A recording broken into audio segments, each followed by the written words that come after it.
Ya estoy aquí con nuestro invitado del día, el doctor Santiago Pérez Lloret, que es director del Observatorio de Salud, Calidad de Vida y Medio Ambiente de la Universidad. Santiago, bienvenido, muchas gracias por haber venido acá. Hola Marines, muchas gracias por invitarme. Gracias por hacerte el espacio. Ya estuviste el año pasado en Index, hicimos una entrevista telefónica, pero nos parecía muy importante que pudieras estar aquí en Radiofónicos, que entiendo que ya has estado en otros programas, ¿no? Sí. Bien, y hoy el tema que queríamos hablar con vos y con todos nuestros oyentes es esto que tiene que ver con la inteligencia artificial, cuáles son las aplicaciones que puede tener y qué es esto del aprendizaje computarizado, sobre todo en proyectos de investigación biomédica, ¿no? Uh-huh. ¿Qué nos podés adelantar por ahí en esta primera presentación, apertura del programa? ¿Por qué estás investigando esto? ¿Qué es lo primero que nos querés o podés decir? Bueno, primero hay que empezar por lo básico, que es decir, qué es un poco la inteligencia artificial, esta técnica que estamos usando. Y esto puede ser diferente para diferentes personas y usuarios y de esta tecnología. Y depende desde dónde lo encares. En lo que nos respecta a nosotros, los investigadores del área de la biomedicina, es un conjunto de herramientas y técnicas que nos ayudan a realizar análisis de datos, entre otras cosas, de manera más eficiente de lo que podíamos hacer antes.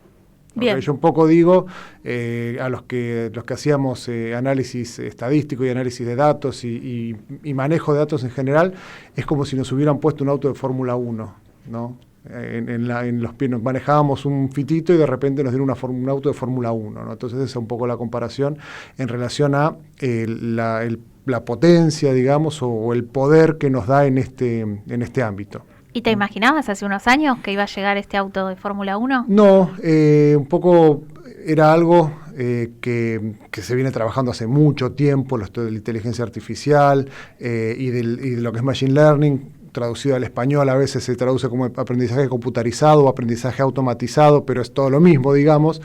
Esto se viene trabajando desde las primeras computadoras de Turing en el 50, él fue el creador de la famosa prueba por la cual uno podía establecer, o sea, él decía que diseñó una prueba que si sometía una computadora a esa prueba, cuando la computadora pasara esa prueba iba a ser considerada como una inteligencia artificial, obviamente. Obviamente claro. Que hoy en día los LLM, que son los modelos de los Large Language Model, que son básicamente los modelos como el ChatGPT o todos esos, pasan digamos, con 10 sobresaliente, felicitado todos esos modelos, o sea que eso ya no es un problema, ¿no? Bueno, desde eso hasta acá, digamos, se ha ido desarrollando todo esto de la inteligencia artificial y el machine learning, pero hasta hace muy poquito, vamos a decir, para ser, digamos, generosos, 10 años, todo esto no había trascendido más allá del foro de la gente muy especializada. Estamos hablando de gente que en general hacía sistemas o hacía matemática avanzada y que trabajaban en todos estos modelos y no había trascendido más allá, ¿no? Después, entre los últimos, vamos a ponerle 10, 15 años, hay una revolución en términos de la producción de información, ¿no? Y de la disponibilidad de esa información. Hoy estamos produciendo información todos los días, a todo minuto, hay 500.000 tweets por hora, lo que vos quieras, ¿no? Hay una cantidad bruta de información, ¿no? Que viene en tiempo real, y eso sumado a el aumento en la potencia de cálculo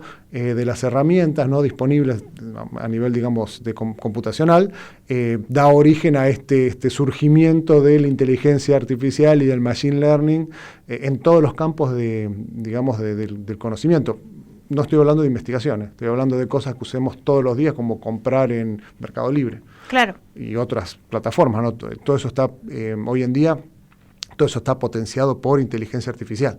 Y bueno, por no hablar, por supuesto, del ChatGPT y todas esas cosas. Sí, ¿no? Sí, que todos lo usamos todo el tiempo. Todos lo usamos todo el tiempo. Pero sí. Claro, un poco es eso, ¿no? Y bueno, un poco más cerca de nosotros, todo esto se ha volcado a la investigación en tanto y en cuanto estas herramientas fueron más accesibles para las personas que no éramos y no somos especialistas en tecnología de la información o en sistemas, ¿no? Uno de nosotros, de los que hacemos, o sea, muchos de los que hacemos esto ya no somos ingenieros en sistemas, ni somos programadores, ni nada de eso, y sin embargo, a pesar de eso, vamos a decir, podemos acceder a todas estas tecnologías, lo cual es realmente vamos a decir, es una bendición. Por decirlo de alguna manera, no solo nos regalaron el auto de Fórmula 1, sino que lo simplificaron de tal modo que incluso lo puede usar una persona que no sabe manejar. Claro. Un poco esa es digamos, lo que ha ocurrido, ¿no?, con todo esto. Y ahí está quizás la genialidad de esto que nos deja un poco boquiabiertos, o yo al menos nunca me imaginaba que por ahí en medicina se podían hacer investigaciones hoy utilizando este auto de Fórmula 1. Sí. De hecho, puedes hacer, digamos, tantas cosas como la tecnología y las herramientas y las técnicas que vos utilices te lo permiten. Por ejemplo, una de las cosas que estamos haciendo que tiene que ver con el Parkinson es el desarrollo de tecnología que nos va a servir cuando lo tengamos, digamos, completamente desarrollado, aunque ya tenemos algunas,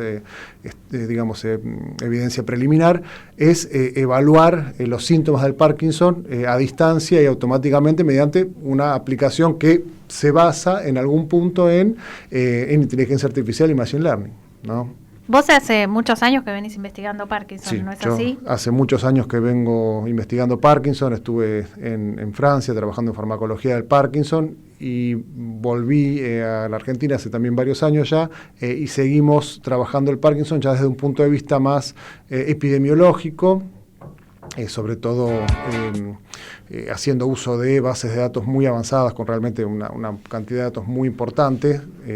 Acá es donde se aplica otra rama digamos, del machine learning, a esta big data, ¿no?, que estamos teniendo, sí. Pero bueno, lo vamos a dejar por un ratito. Pero en particular, esta vertiente tiene que ver con, no voy a decir reemplazar al neurólogo, porque el neurólogo no lo vamos a reemplazar nunca, ni es lo que tratamos de conseguir, ni nada más ni nada menos, pero sí facilitar un poco el día a día, haciendo que el síntoma motor de la enfermedad de Parkinson, que hay muchos, pero que básicamente son la lentitud del movimiento, el temblor o la descoordinación, que no tenga que estar el neurólogo directamente viendo al paciente para evaluar eso, sino que eso pueda ser llevado a cabo por una aplicación disponible, por ejemplo, en un dispositivo móvil, como si fuera un celular o una tablet, ¿no? Bien, es una enfermedad, para lo que nos están escuchando, sí, neurodegenerativa, que tiene una prevalencia aproximada de más o menos el 3% de los mayores de 60 años y en la población general es aproximadamente el 1 por 1000. Bien. Es la segunda enfermedad más frecuente después del Alzheimer y hay a nivel mundial unos, si no me equivoco, andamos en 10 millones, algo así como 10 millones de enfermos, probablemente aumente hasta 50 millones de enfermos los próximos 50 años, o sea que es más y más un problema bastante, no vamos a decir frecuente, pero no es tan raro, se ve bastante el Parkinson. Bien. ¿Y hace poco tuviste algún premio o algún reconocimiento vinculado a esta enfermedad, a la investigación en esta enfermedad? Vinculado a esto, ¿no?, a esta tecnología que nos permite tomar imágenes de los pacientes haciendo diferentes maniobras, como por ejemplo así moviendo sus dedos uno contra otros, o sea, diferentes movimientos que el neurólogo normalmente utilizaría para evaluar la lentitud del movimiento. Entonces lo que estamos haciendo nosotros es esencialmente, vamos a decir, después hay diferentes técnicas particulares para diferentes movimientos, pero básicamente filmamos esos movimientos, aplicamos técnicas de reconocimiento de imágenes, como las que se usan en los celulares, por ejemplo, cuando uno se cambia la cara por una cara de perrito, por ejemplo, sí, ¿no? Que uno habla y el perrito habla. Bueno, todo eso se basa en herramientas de reconocimiento de imágenes, también basadas en inteligencia artificial, ¿no? Y nosotros aplicamos esas mismas tecnologías para evaluar las manos, los pies, el tronco de la persona, ¿no?, haciendo diferentes movimientos.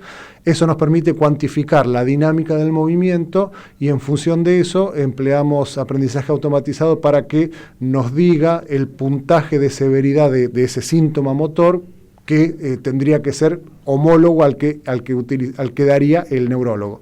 Y son bastante homólogos. O sea que en ese sentido podemos reemplazar al neurólogo presencia, ¿no?, de ese paciente. O sea, no necesariamente el neurólogo tiene que estar ahí observando al paciente para tener una noción de la severidad de la enfermedad. O sea, es bastante práctica la herramienta o resuelve bastante. Sobre todo porque la neurología especializada en la enfermedad de Parkinson la especialidad es muy chica, digamos, no hay demasiados neurólogos, hay grandes, o sea, y están todos concentrados en los hospitales terciarios, que son los de mayor complejidad, que están en general en las grandes ciudades, o sea que hay muchos lugares donde hay gente que no accede, hay muchos lugares donde hay gente que no accede ni siquiera a neurólogo, ¿no? Y no solamente en Argentina, vamos a otros países del primer mundo, por decirlo de alguna manera, como Estados Unidos, donde hay extensiones de espacio tan vastas que es muy difícil cubrirlas todas, ¿no? Entonces, ni hablar de acá, donde encima del problema del área, que también es grande, tenemos problemas de recursos, ¿no? Pero en última instancia, lo que hacemos un poco, digamos, la idea de esta tecnología es un poco que ese paciente que está muy lejos del centro de especializado, ¿no? Porque no es que te vea cualquiera, sino que te vea un neurólogo especializado en Parkinson. Eso es un poco lo que todos los pacientes con Parkinson deberían poder acceder, al neurólogo especializado, porque está demostrado que realmente no acceder a un neurólogo especializado impacta en la salud de los pacientes. Entonces, ese acceso, que es muy difícil, por lo que veníamos hablando, fusionando telemedicina, técnicas de telemedicina, con esta técnica de evaluación remota y automatizada, podría, digamos, cambiar la forma en que se distribuye el cuidado médico en esta población de pacientes que lo necesita tanto. O sea, es una manera de facilitar esa accesibilidad a ese servicio o de democratizar el servicio, no sé cómo decirlo. Es una especie de, estamos buscando eso, ¿no? Facilitar el acceso a este cuidado especializado que realmente los pacientes lo necesitan. Bueno, la verdad que es excelente el avance, así que felicitaciones nuevamente aquí al aire y compartiendo este logro con nuestros oyentes. Yo tenía ganas de preguntarte qué es el Observatorio de Salud, Calidad de Vida y Medio Ambiente que vos dirigís aquí en la universidad. Uh-huh. Bueno, te cuento, el observatorio se crea hace aproximadamente 2 o 3 años. Originalmente surge como el Observatorio de Salud, y era solamente Observatorio de Salud, con la misión de realizar vigilancia epidemiológica sobre el territorio de la República Argentina, sobre las enfermedades más prevalentes y que más importaban para nuestro país, también estudiar factores relacionados a esas enfermedades y también un poco realizar difusión sobre todos los hallazgos, ¿no? Un poco basado en las experiencias con el Observatorio de la Deuda Social, ¿no? El ODSA.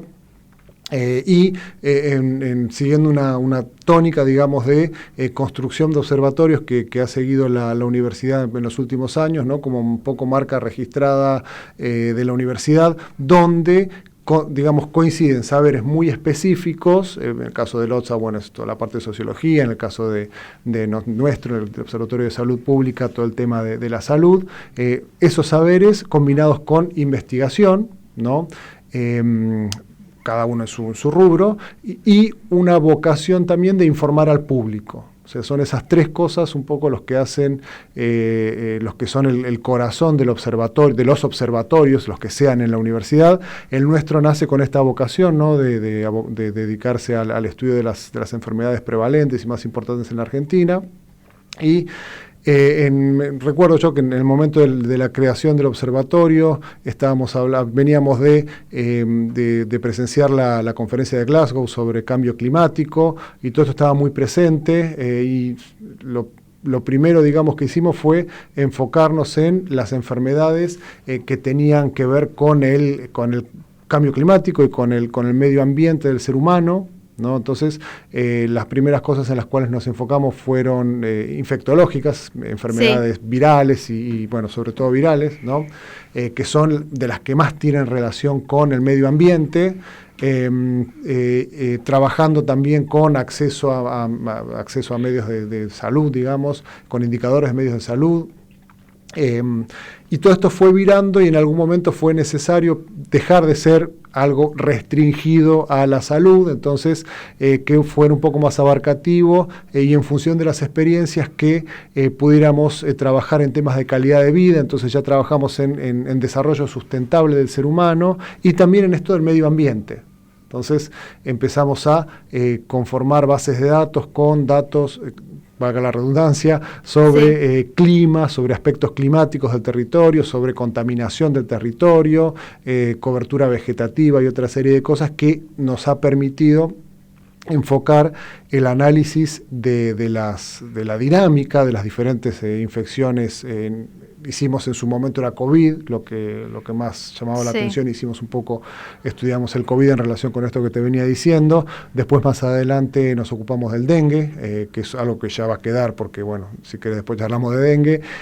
También estamos aplicando esto a las infecciones respiratorias agudas propias del periodo invernal, ¿no? Las que todos conocemos, sí, ¿no? Sí, que pueden nos llegar agarran a ser muy a todos graves, en algún momento. Pero que pueden llegar a ser muy graves, sobre todo en menores o en adultos mayores, ¿no? Entonces, todo esto bajo la misma perspectiva que es tomar fuentes de datos secundarias, son bases de datos en general públicas o a las cuales se accede solicitando acceso y demás, y tratando de combinar esa información con las bases de datos que tenemos sobre cambio climático, sobre clima, ¿no? Temperatura, humedad, precipitaciones, etcétera, y con contaminación. Entonces un poco es esa la dinámica que venimos aplicando a las diferentes infecciones, y ahí es donde entra el tema del aprendizaje automatizado como técnica bastante más, digamos, que nos permite obtener conclusiones más avanzadas de lo que hubiéramos podido hacerlo hace un par de años. Bien. Hoy se escucha, no sé vos, Churri, que venís escuchando, pero yo al menos escucho un montón, como que hay bastante preocupación por este tema del cambio climático, de un montón de, digamos, cuestiones vinculadas a la salud donde se pueden pensar algunas soluciones desde lo que pasa en el medio ambiente, porque hay variables del medio ambiente que influyen, al menos, digamos, en los medios, en las redes. A veces hay demasiada información que hay que chequear si es cierta o no, pero no sé en tu caso, vos, Franco, si venís escuchando sobre esto. Sí, vengo escuchando y cada vez más en torno a lo que es medio ambiente, todas cuestiones, no solo, bueno, del cambio climático, la polución del aire y demás, sino cómo pueden afectar a distintas cosas de la salud que uno quizás no se imagina de prepo. Por ejemplo, no sé, dentro de lo que respiramos, cómo la polución del aire puede afectar con distintas enfermedades que uno no piensa de una. Sí, es obvio que puede llegar a este lado. No sé, desde tu lado, cómo quizás dentro de la investigación, si va un poco por ese lado o buscan otros enfoques. Claro, desde el punto de vista de la salud en términos generales, está bastante establecido que la contaminación medida, por ejemplo, con los niveles de lo que se llama, por ejemplo, el material particulado de 2,5 micrones, que son pequeñas partículas de contaminación que al ser tan chiquitas pueden penetrar hasta digamos, muy cerca de los alvéolos pulmonares y se absorben, o incluso a través de el epitelio olfatorio que queda arriba de la nariz al cerebro mismo. O sea, está demostrado que hay material particulado de 2,5 en tejido cerebral por este pasaje, ¿no? O sea que es muy importante eso. Está demostrado, digamos, está bastante observado que los niveles elevados de contaminación se asocian a mayor morbimortalidad por causas respiratorias, por causas cardiovasculares.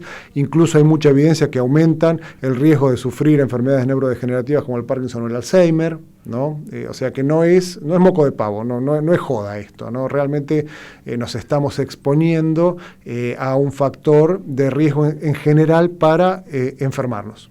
Bien. ¿No? Y recién hablabas de estas infecciones que nos agarramos en el invierno, que podían llegar a ser mucho más graves de lo que quizás nosotros pensamos, que uno dice, bueno, me gripé, me tomo algo y ya está. No, sí, o sea, no en el caso del adulto, o sea, no en el caso en términos generales hablo, no en el caso del adulto joven que se contagia con un virus respiratorio, que puede ser un coronavirus. Los coronavirus era el virus también del COVID, sí, pero hay otros coronavirus que están circulando desde siempre, que son mucho más inocuos, y que es es el resfrío común, ¿no? Que se sí, llama resfrío común, y eso no pasa mucho más que estar un par de días moqueando, con dolor de garganta, y no pasa eso. Pero bueno, hay casos, sobre todo en los recién nacidos y en los adultos mayores, donde eso se puede complicar de diferentes maneras y puede terminar grave, ¿no? claro. Obviamente que también se agregan a eso las personas con inmunocompromiso, que son las personas que el sistema inmune no funciona bien por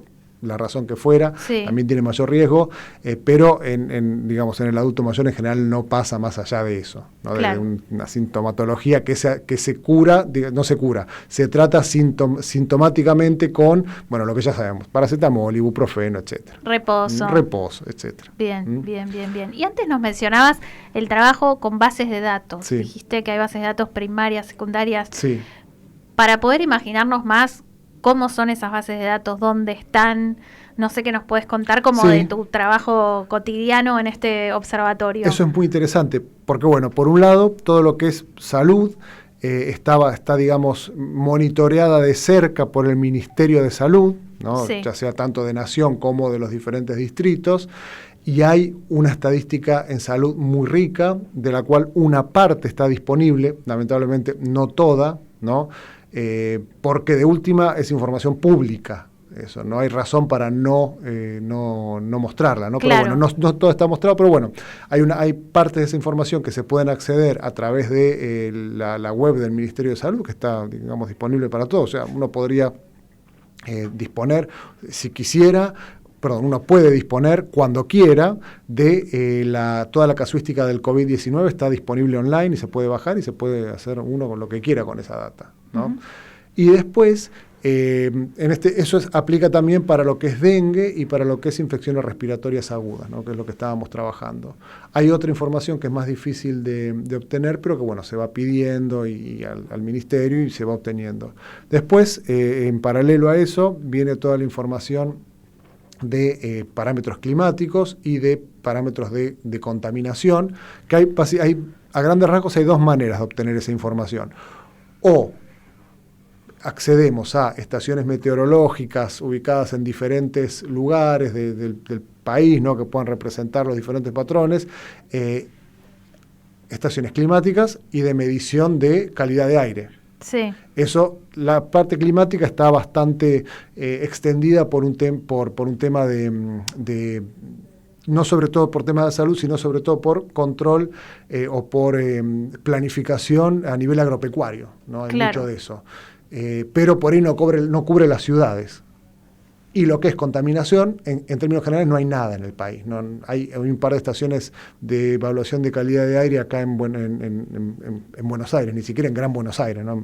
Capital Federal, porque la vieja capital federal, Claro. la ciudad la autónoma de Buenos Aires. Y fuera de eso no hay prácticamente nada. Entonces tenemos que recurrir al segundo enfoque, que es utilizar la data de los satélites de la NASA y de la Unión Europea, ¿no? Que están puestos a disposición en la web de los diferentes organismos, donde hay grupos que se encargan de, satélite a grandes rasgos está mirando el cielo desde arriba, ¿no es cierto? Y a través de análisis espectrométricos va analizando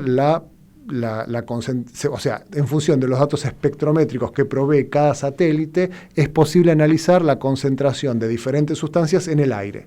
O sea, no mide directamente la sustancia en el aire, sino que utiliza las diferentes mediciones espectrométricas que se realicen, que yo no soy experto y no podría hablar de esas mediciones, pero en función de eso es posible inferir cosas como la concentración de un gas en el aire o de otro material particulado, etcétera, etcétera, ¿no? Entonces es posible sacar contaminación y también lo mismo con temperatura y humedad y lluvias y todo eso a partir de satélites. Esa información está disponible para todo el mundo, ¿no? O sea que es un método bastante práctico y completo, sobre todo, eso es lo más importante, de acceder a esa información casi en tiempo real, podríamos decir.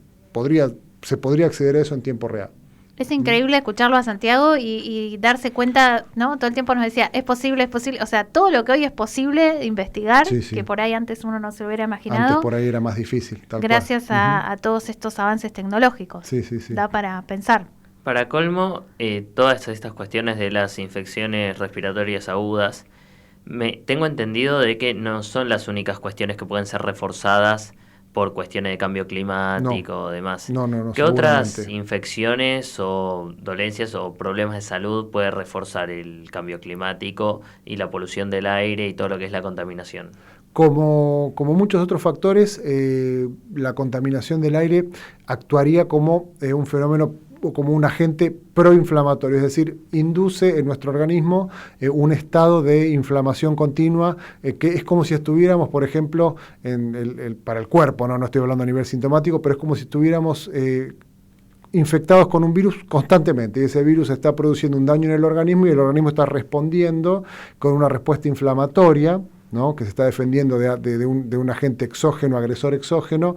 El problema es que obviamente es una respuesta adaptativa que se fue desarrollando en miles de años en la vida, ¿no? Para defendernos de lo de afuera. Uh-huh. Pero esos niveles de inflamación sostenida terminan siendo contraproducentes porque, por decirlo de alguna manera, se las agarra contra las células normales del organismo.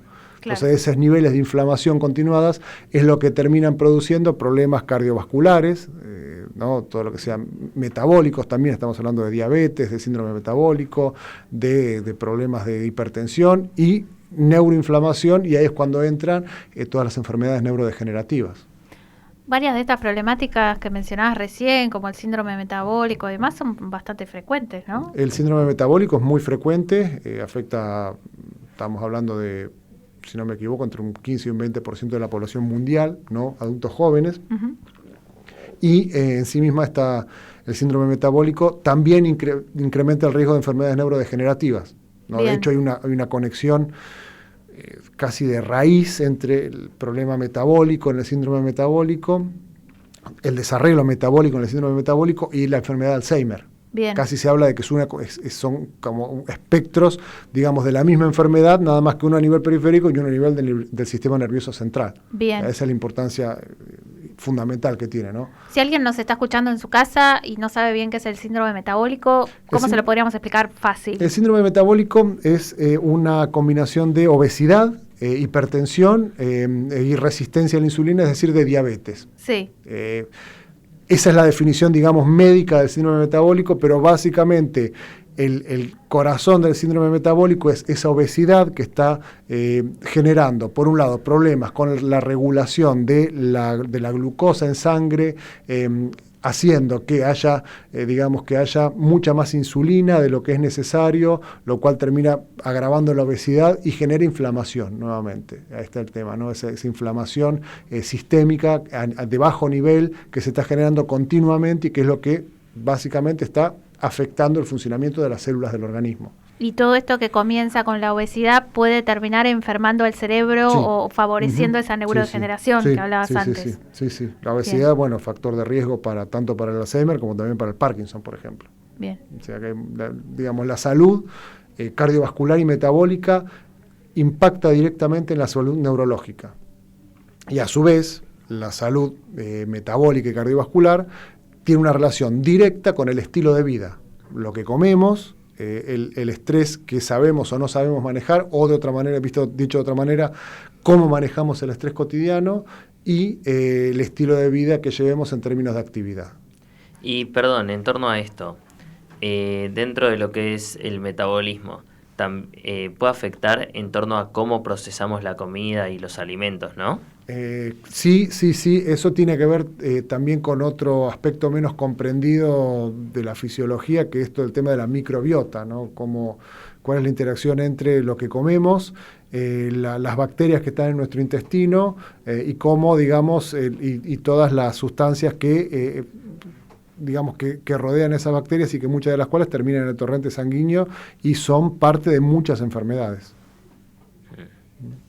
Y antes, escuchándote, cuando hablabas del síndrome metabólico, la obesidad y demás, pienso en cómo es necesario a veces aprender hábitos más saludables ¿Hay algo de la inteligencia artificial o herramientas de machine learning que podrían llegar a ayudar a pensar, no sé, posibles soluciones para este tipo de problemáticas a nivel preventivo? Sí, la verdad que nunca he hecho una búsqueda particular en este campo, pero bueno, hay una moda, creo que podemos llamar una moda, que Sí. tiene que ver con la utilización de los wearables, de los relojes y todo lo Sí. que vaya monitoreando, digamos, el estado de salud y de estado físico de las personas, y eso está todo impulsado por también técnicas de aprendizaje automatizado, en términos de lo que, digamos, lo que podemos hacer con esa información de cuánto nos movemos, de cómo, digamos, de cómo está la frecuencia cardíaca en diferentes momentos del día, que eso, o sea, el tema del registro de la frecuencia cardíaca nos da acceso directo al funcionamiento del sistema nervioso autónomo. Claro. ¿No? Es, digamos, que es lo que es básicamente lo que maneja la relación entre el cerebro y el organismo. Entonces, en función de todo eso, probablemente podamos, digamos, armar diferentes aplicaciones que nos vayan guiando en el día a día en función de que estamos haciendo poco ejercicio o que estamos, no sé, demasiado estresados por un sistema nervioso simpático sobreactivado, etcétera, etcétera, ¿no? Se puede pensar en ese tipo de cosas. Claro, y le daría más información cuando uno va al médico, ¿no? Claro. Si uno le puede responder en qué momentos del día tiene tal o cual frecuencia, digo, todo Exacto. eso. O mismo también como para uno mismo, ¿no? Todos conocemos los famosos 10.000 pasos al día, ¿no?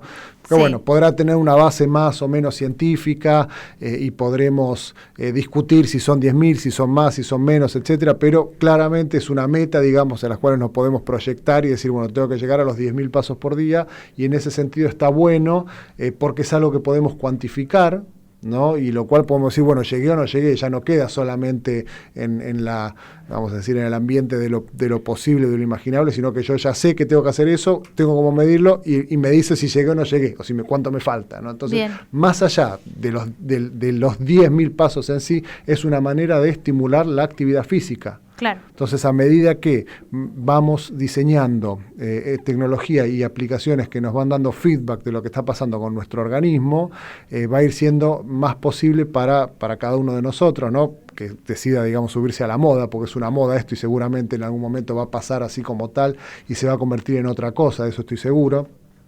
Cuanto más monitoreemos lo que nos va pasando a nuestro organismo, más posibilidades tenemos de actuar, ¿no? sobre nosotros mismos. ¿Y te imaginas, hablando de modas o de tendencias, cuál puede llegar a ser la tendencia en el futuro cercano, más próximo?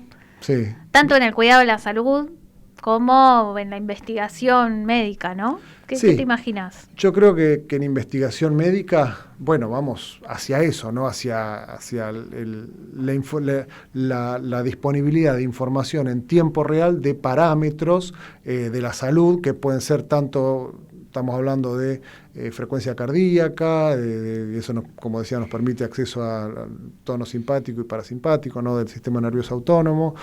Pero ya hay medidores de cantidad de oxígeno plasmático, ¿no? Que eso, digamos, da una idea de qué tan bien oxigenados están los tejidos, y seguramente en el futuro va a haber mediciones de montones de otras cosas, ¿no? Entonces,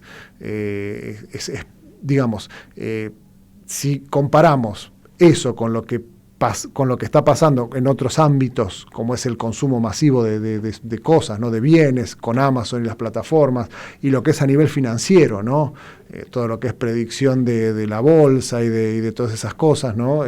Si lo aplicamos eso a medicina, en el día en que tengamos esta información de las personas en tiempo real, va a estar bueno desde el punto de vista de el control en tiempo real del estado de salud de cada uno, ¿no? Después, bueno, como siempre, hay problemas sobre acceso a esa información y demás, pero sacando ese problema digamos, problema mayor de confidencialidad, ¿no? Sí. Sacando ese problema, digamos, del medio, realmente yo creo que va a ser el puntapié que va a realmente convertir en una posibilidad certera esto de la medicina de precisión, Claro. que es cada uno de nosotros, la enfermedad de cada uno de nosotros es única, por más que tenga el mismo nombre, que todos los enfermos con Parkinson, por ejemplo, en realidad cada paciente tiene un Parkinson diferente. Entonces, si podemos monitorearlo y aislarlo y desarrollar tratamientos que sean específicos para ese paciente, no para todos los pacientes. Claro, mucho más personalizado. Claro, es un poco, me parece que la evolución de la medicina es esto de la medicina de precisión. Porque también cada paciente, al tener un organismo diferente, puede responder de diferente manera a las enfermedades. Exactamente. Y a los tratamientos, ¿no? Entonces, realmente, hoy en día el enfoque es un medicamento para la enfermedad y listo. Y bueno, algunos responden, otros no responden, algunos tienen efectos adversos, otros no, algunos necesitan dosis más altas o no. Y todo eso lo vamos manejando en el día a día con la prueba y error, ¿no? Aparte está buena esta mirada, que un poco creo que nos venís trayendo, ¿no? Ya mismo en el nombre del Observatorio de Salud, Calidad de Vida y Medio Ambiente, digo, hay como varias variables y es bastante complejo claro. el cuadro como para, digo, hay varios factores que influyen. Exacto, y un poco el leitmotiv del observatorio, la idea fue dotarlo de esta interdisciplinaridad, de esta transdisciplinaridad donde podamos participar, o en general estos proyectos son elaborados y llevados a cabo por grupos de investigadores que no solamente son médicos, sino que vienen desde la economía, que vienen desde la psicología, que vienen desde la sociología, o sea, son realmente grupos de trabajo los que hemos conformado realmente interdisciplinarios, ¿no? Es un enfoque muy interesante que en general nos da resultados que a los cuales no hubiéramos podido llegar si fuéramos como era habitual que fuéramos todos médicos, por ejemplo, claro, en un instituto de epidemiología, ¿no? Pero realmente este enfoque interdisciplinario y transdisciplinario nos da frutos a nivel de la riqueza y las conclusiones que podemos llegar en los proyectos que llevamos a cabo, ¿no? Y la última vez que Santiago estuvo en Index el año pasado, que fue una entrevista telefónica, nos estuvo contando sobre las investigaciones que venían haciendo en dengue. Queremos saber qué es lo nuevo que se sabe y qué nos espera, ¿no? ¿Qué nos puede llegar a pasar? Sí, esa es una buena pregunta, a la cual lamentablemente no podemos dar una respuesta 100% certera, ¿no? Porque predecir dengue es más o menos, es más igual de difícil que predecir el clima, ¿no? Estamos hablando de una cosa que varía mucho, que si recordamos en el verano del 2024 hubo esta explosión de dengue. Después en el verano del 2025 por alguna razón casi no hubo, ¿no? Sí. Y ahora, ¿qué pasará ahora, ¿no? En el verano del 2026. Bueno, eso no lo sabemos. El observatorio, digamos, lo que hacemos con el dengue o lo que hemos hecho fue estudiar los patrones, digamos, espaciotemporales y compararlos año por año y lo que vemos básicamente es que el clima se mantiene más o menos constante y año a año puede haber una explosión de dengue y una vuelta al cero y no tiene nada que ver con el clima, ¿no? Claro. Y no tiene nada que ver con los aspectos demográficos de la población, sino que hay otros factores. Entonces uno de los factores que podría involucrar tiene que ver con quizás lo hayan escuchado hablar, la corriente de los fenómenos del Niño y la Niña, que tienen que ver con la temperatura del océano en el Pacífico a nivel del océano Índico, sobre todo, a nivel del Pacífico, y cómo esa temperatura del océano modifica los patrones climáticos y de humedad y sobre todo la distribución de los mosquitos a nivel mundial, ¿no? Entonces eso determina, por ejemplo, lo que hemos visto es que las variaciones en la temperatura del océano impactan en lo que va a pasar con el mosquito en nuestro país, porque digamos lo importante acá es que sin mosquito no hay dengue. No era como en el COVID, donde nos contagiábamos de COVID de otra persona que estaba infectada. Acá necesitamos algo en el medio que es el mosquito. O sea que la manera, digamos, de acabar con el dengue es acabar con el mosquito. Y si hay más mosquito va a haber más dengue, no necesariamente porque sí. Hay muchos mosquitos, pero de alguna manera podemos evitar que las personas se infecten, por ejemplo con la vacuna, también es una manera, ¿no?, de limitar el dengue. Pero más allá de eso, si hay más mosquitos, en términos generales va a haber más frecuencia de dengue, ¿no? Yo lo que estoy notando este año al menos es que hay más mosquitos ahora.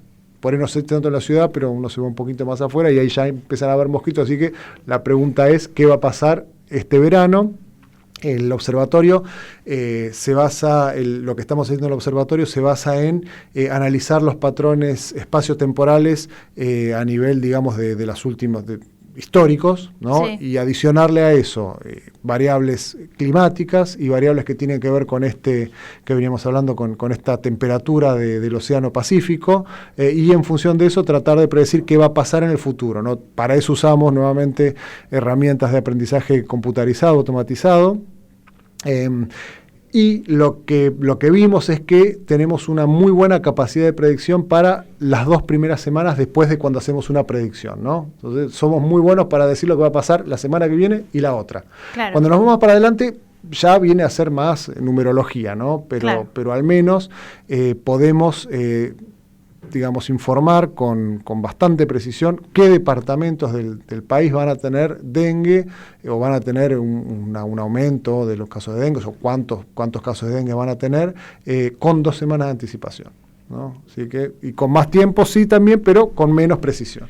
O sea Nuevamente estas herramientas tecnológicas ayudando muchísimo a la investigación. Sí, porque increíble. hasta hace un tiempo la predicción, digamos, de estos patrones temporales, espaciotemporales de enfermedades era mucho más complicado, ¿no? Entonces estas técnicas vinieron realmente a aportar mucha precisión a este análisis. Bien.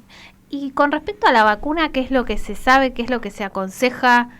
La vacuna es una vacuna de eficacia y seguridad demostrada, sobre todo en niños en adolescentes de hasta, creo que era hasta 15 años, si no me equivoco mal.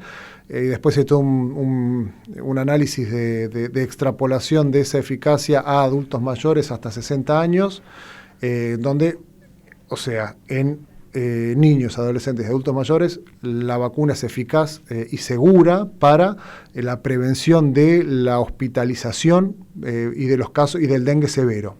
Claro. ¿No? O sea, a veces no sabemos, por ejemplo, si previene la infección, pero si te infectas es menos probable que tengas síntomas que terminen en la hospitalización o que tengas el dengue severo, ¿no? Entonces cubre 3 de los 4 serotipos, el 1, 2, 3 y 4, esto cubre bien el 1, 2 y 3, como en el país hay poca circulación del cuarto serotipo, es muy recomendable aplicarse la vacuna, ¿no? Sobre todo, o sea, cuando la incidencia es alta.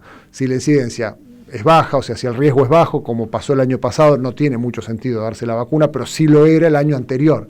Claro. Pero si tomamos, o sea, si consideramos que es impredecible y que hemos tenido la experiencia de tener un año con esa casuística, yo creo que es recomendable la administración de la vacuna. ¿Y tenemos datos de cuánta gente ya está vacunada? No, yo no los conozco esos datos. Si los tiene alguien, no están disponibles públicamente y yo no tenemos esa información. ¿Y es parecida a la vacunación de COVID, que requería de varias dosis, o en este caso requiere 2 dosis separadas con 3 meses entre una y otra? O sea que es un poco más complicado, ¿no? O sea que hay que preverlo, o sea que si queremos estar cubiertos en el verano tenemos que empezar ahora, ¿no? Como para en septiembre y 3 meses después en diciembre, ahí ya estamos cubiertos para el verano, sabiendo que el pico empieza el pico en general es en febrero, marzo, sobre todo en marzo, abril y mayo, pero en el 2024 ya empezó la casuística severa ya en diciembre del 2023, ¿no? Así que en ese caso, que fue una